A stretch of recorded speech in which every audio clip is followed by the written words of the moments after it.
আমাদের কাছে অনেকেই আসেন হাতের বা পায়ের তীব্র ব্যথা নিয়ে। তখন রোগীরা আমাদের কাছে জানতে চান এনজিওগ্রাম কি জিনিস। বিশেষ করে ধমনীতে যে ব্লকগুলো হয় আমাদের হাতে বা পায়ে, এনজিওগ্রামের মাধ্যমে রোগটি আমরা নির্ণয় করে থাকি। আমরা এখন দাঁড়িয়ে আছি একটি ক্যাথল্যাব রুমের ভিতরে সিআরএমের সামনে। এই মেশিনের মাধ্যমে আমাদের শরীরের বিভিন্ন অংশের রক্তনালীর ছবি নেওয়া হয়, যাকে বলা হয় এনজিওগ্রাম।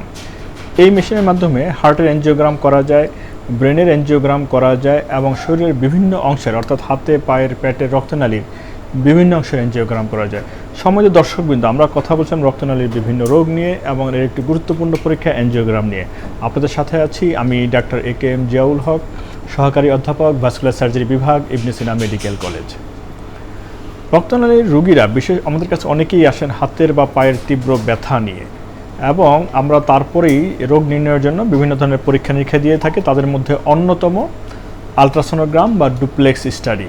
যখন হাতে বা পায়ের রক্তনালীতে ব্লক ধরা পড়ে তখন আমরা অ্যাডভান্স লেভেলে যেতে চাই, অর্থাৎ রক্তনালী ব্লকটি কোথায় আছে, কতটুকু ব্লক এবং এর পরবর্তী চিকিৎসা পদ্ধতি কী হবে, কোনো ধরনের রিং পরাতে হবে কিনা বা বেলুন দিয়ে রক্তনালী চালু করতে হবে কিনা, এই বিষয়ে সিদ্ধান্ত নেওয়ার প্রয়োজন হয়। তখন আমরা রোগীদেরকে বলি যে আপনার হাতের এবং পায়ের এনজিওগ্রাম করা প্রয়োজন এবং সেখানে যদি কোনো ব্লক ধরা পড়ে তাহলে আমরা রিং পরিয়ে দিব, কোনো ধরনের কাটাছেঁড়া না করেই বা মিনিমাল ইনভেসিভ সামান্য নিডিলের একটি খোঁচা দিয়ে আমরা এই চিকিৎসাটি করে দিতে পারি। তখন রোগীরা আমাদের কাছে জানতে চান এনজিওগ্রাম কী জিনিস, এনজিওপ্লাস্টি কী জিনিস, কিংবা রিং পরানো আসলে কেমন ইত্যাদি। তাহলে তাদের জ্ঞাতার্থেই আজকের এই সচেতনতামূলক ভিডিও। এই মেশিনের মাধ্যমেই আমরা আসলে এনজিওপ্লাস্টি করে থাকি, স্টেন্টিং করে থাকি, রোগীর শরীরে রিং পরাই। বিশেষ করে ধমনীতে যে ব্লকগুলো হয় আমাদের হাতে বা পায়ে, এনজিওগ্রামের মাধ্যমে রোগটি আমরা নির্ণয় করে থাকি।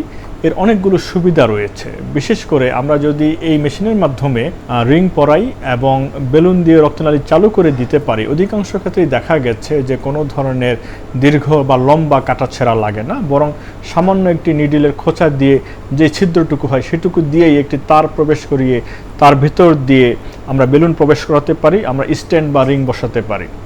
বাইপাস অপারেশনের যে হাতের বা পায়ের দীর্ঘ একটি জায়গা, লম্বা একটি জায়গা কাটতে হয়, সেখানে অনেক ব্লিডিং হয়, সেখানে ইনফেকশন হওয়ার ঝুঁকি থাকে, সেখানে ড্রেসিং করতে হয়, সেলাই কাটাতে হয়, রোগীর মনে ভয় থাকে, আতঙ্ক লাগে, রক্ত দিতে হয় এক বা একাধিক ব্যাগ। এই সকল বিষয়টাকে বাইপাস করে সরিয়ে রেখে শুধুমাত্র একটি নিডিলের একটি ছিদ্র দিয়ে আমরা কিন্তু এই বড় অপারেশনটি, বড় চিকিৎসাটি করে দিতে পারি।